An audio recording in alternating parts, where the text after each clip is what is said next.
no see oli ikka vägev kogemus, mul oli raskusi selle taotlusega, ma mäletan, ma ei suutnud, mis taotluse ma seal siis ikka nii väga oskan panna ja siis järsku seal tuli. Ma ju tahtsin seal siis, et mis teil on minu uue või noh, mu oma kodu kohta öelda on ju, et soov seda oma isiklikku kodu saada ja seda teist ma ei mäleta, mis see oli. Ja siis ju mingi hetk hakkasid seal mingid imelikud vastused mulle tulema, et mina nägin seal mingid kahte isikut, kes mulle energeetiliselt näitasid, et milles küsimus, energiamaailmas ammu valmis su kodu on ju, võtame plokid maha ja tuleb. Ja siis sina lihtsalt pärast, kui ma ütlesin, et mul olid seal mingid kaks tegelast, mingi mees ja naine, siis sina ütlesid, et oi, need olidki, kes iganes ju sa nendest räägid ise on ju. Et tegelikult oli väga vägev kogemus ja noh, ma olin nagu ikkagi positiivselt väga üllatunud, et ta niimoodi mõjuski, et ta nagu mõjuski reaalselt, et selles suhtes jah. Ja nüüd sa oled uuesti siin. Ma olen uuesti.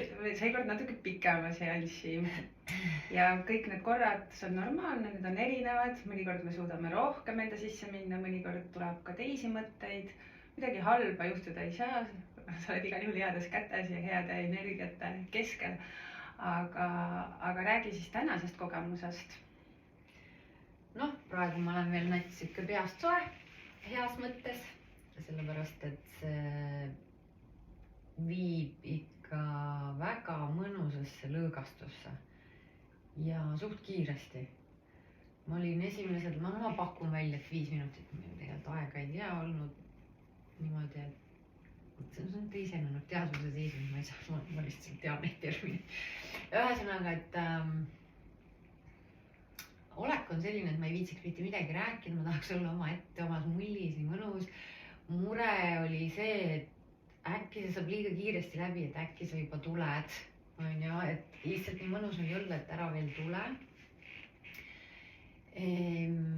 Mingi hetk, ma arvan, et ma hakkasin magama jääma. Tänase seansi taotlusega oli üldse nagu keeruline, aga lõpuks mul läksin sinna pikalt, mul ise tulid need mu kurgu mingi teema ja siis mul oli, et kas see on seotud mingite hirmudega ja et ühesõnaga, et tehke terveks või andke infot, on ju.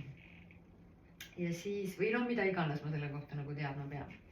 Ma nägin mingit valgetes riietes naist, tuules lehvisid tal niimoodi, tumedad juuksed, ilus noor naine. Ja ta niimoodi juhatas mind nagu kätega niimoodi näitas ja see, kui ta juhatas, oli lille aas ja siis ma tean, ma veel hästi, kuna ma ise teen neid hüpnoteraapiaid, siis ma seal nagu suunan inimest neid detaile märkama ja siis ma ise hästi, ma läksin, vaatasin neid lilleõiekesi, need olid nagu hästi pisikesed, hästi palju erinevaid värve ja nad olid nagu sellise iirise ja kannikese mingid vahepealsed lilled, ühesõnaga siuksed ilusad.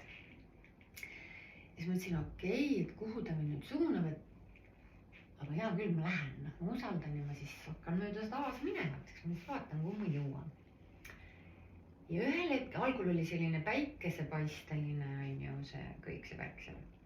Ja siis see hakkas minema nagu siuke hämarduma ja siuke nagu pimedus hakkas ja siis mu sisse tuligi siuke hirm, no siis mul hakkas kohe see, no okei, kui ma küsisin seda, siis mingite hirmudega, on ju. Siis ma ütlesin, aga ma lähen edasi, ma vaatasin, siis läks juba täitsa pimedaks ja siis tuli karu. Musta värvi. Noh, ma arvan, et ta võis olla 7 meetrit suur, midagi sellist. Suulad, kihvad värgid niimoodi on ja see oli nagu niisugune räämas karu, ma ei oska öelda, see ei olnud mingi ilus nunnu pehme, aga no ikkagi siuke. Ja siis ma vaatasin ja siis ma mõtlesin, et miks ma ei karda teda, mul oli null hirmu. Kuigi kui see pimedus hakkas justkui tulema, siis mul korra tundsin, mõtlesin, ma lähen vaatan, mis asi see on, see oli see karu ja mul oli null hirmu. ja järgmine hetk oli see, et see karu embas mind. No ma olin nagu küll seal, tema mõistes selline pisike, aga ma olin kuskil seal karvade vahel enam-vähem midagi. ja mul käis läbi see mõte, et miks ma ei karda teda, ma tulin siia mingi hirmuga kohtuma, ma ootasin, mul tuleb mingi hirm üles, onju. Mis asi see on siis? Ma ei tea mitte midagi, see on õll. Äkki sa tõid selle päevavalgele ja lahendasid ära selle ühe asja? Tundub praegu ainsa loogilise seletusena.